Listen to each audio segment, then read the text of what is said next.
अनीता और रेखा यह दोनों देवरानी जेठानी थी।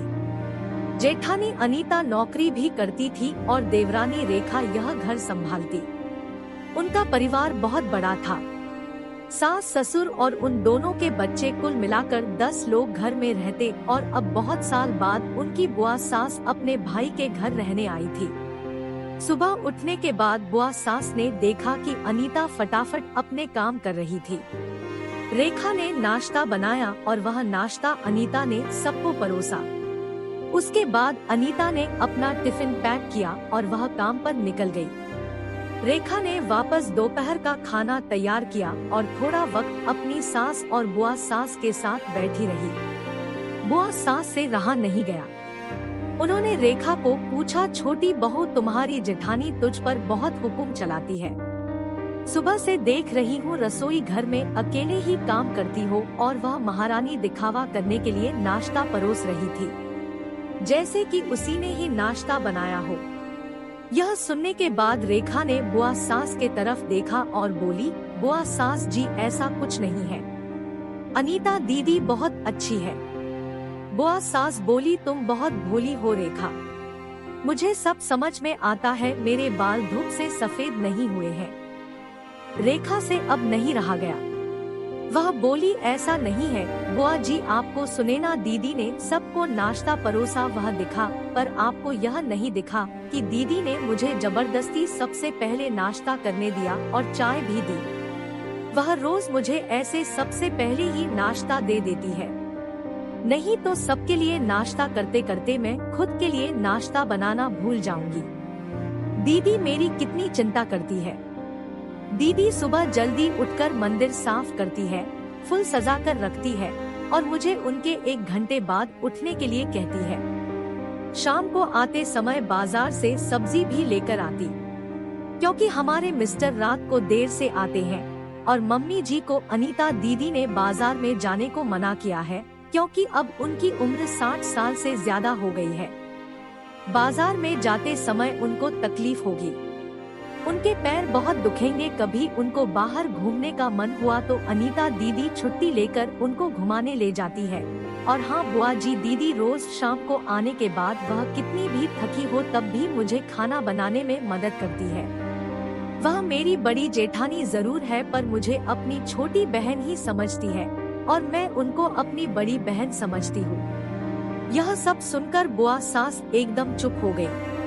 उनकी चुगली रेखा के आगे टिक नहीं पाई। शाम को अनीता सब्जी की थैली रेखा के पास देते हुए बोली, सब्जी के साथ तुम्हारे मनपसंद लेखक की किताब भी उसमें है। यह सुनकर रेखा खुश हो गई। अनीता को थैंक यू बोलकर सब्जी की थैली किचन में रखकर वह अपने रूम में चली गई। उतने में बुआ ने अनीता को आवाज दी, बड़ी बहू जरा यह आना। वह बोली, अनीता तू इतनी मेहनत करके पैसे कमाती है और ऐसे फालतू में किताब खरीदी करके मुफ्त का खर्चा करती हो, वह भी अपनी छोटी देवरानी के लिए। वह ऐसे भी घर में बैठकर करती क्या है? तुम दिन भर मेहनत करती हो और वह घर में आराम करती है। इस पर अनीता हंसकर बोली, क्या बुआ जी आराम? और रेखा उसे तो कहने पर भी वह आराम करती नहीं। सुबह उठकर बेचारी काम करती रहती है। सबका मनपसंद खाना, मेरे और उसके मिलाकर 4 बच्चों का टिफिन सब वही तो करती है और तब भी उसके चेहरे पर हमेशा आनंद दिखता है। सुबह की चाय पीने के लिए उसके पास वक्त नहीं रहता। दोपहर को जब बच्चे घर आते हैं तो उनका खाना, होमवर्क सब वही देखती है। इसलिए मुझे बच्चों का टेंशन नहीं है और इसलिए ही मैं ऑफिस में मन लगाकर काम कर पाती हूँ। कुछ दिन पहले ही मुझे प्रमोशन मिला है। इसके अलावा मम्मी जी और पापा जी की दवाइयाँ कभी खत्म हो गई और कभी लाने की हो तो वही ध्यान में रखती है। घर में कोई मेहमान आए तो उनकी मेहमान नवाजी भी वो वही करती है। बुआ जी घर और बच्चे संभालना छोटी बात नहीं है। इतना सब सुनकर बुआ जी उनकी तो बोलती ही बंद हो गई। अनीता कभी कोई शिकायत नहीं करती है, वह सब काम कर लेती है। वह सिर्फ पढ़ना पसंद करती है। फिर मैं मेरी छोटी बहन के लिए इतना नहीं कर सकती? मैं नहीं करूंगी तो फिर कौन करेगा? इतना बोलकर अनीता अपने रूम में चली गई। यह सब बोलना अनीता की सास पीछे खड़े होकर सुन रही थी। वह बुआ के पास आई और बोली, जीजी यह दोनों देवरानी जेठानी जरूर है, लेकिन उनका रिश्ता 2 सगी बहनों से ज्यादा पक्का है। मेरे घर की मजबूत दीवारें हैं यह दोनों। पहले मैं भी एक बुरी सास थी, हमेशा इन दोनों में झगड़ा लगाने का प्रयास करती थी, पर यह दोनों के प्यार के आगे मैं भी हार गई। वैसे भी झगड़ा लगाकर नुकसान तो हमारे ही घर का होगा ना, पर यह बात बुआ को समझ में नहीं आई।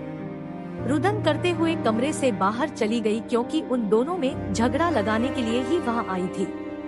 पर अनीता और रेखा, इनके जैसी 2 समझदार देवरानी जेठानी के बीच झगड़ा करवाना बहुत मुश्किल था। अनीता और रेखा, इनकी जैसे समझदार देवरानी जेठानी जिस घर में होंगे, उस घर का कोई बुरा नहीं कर सकता।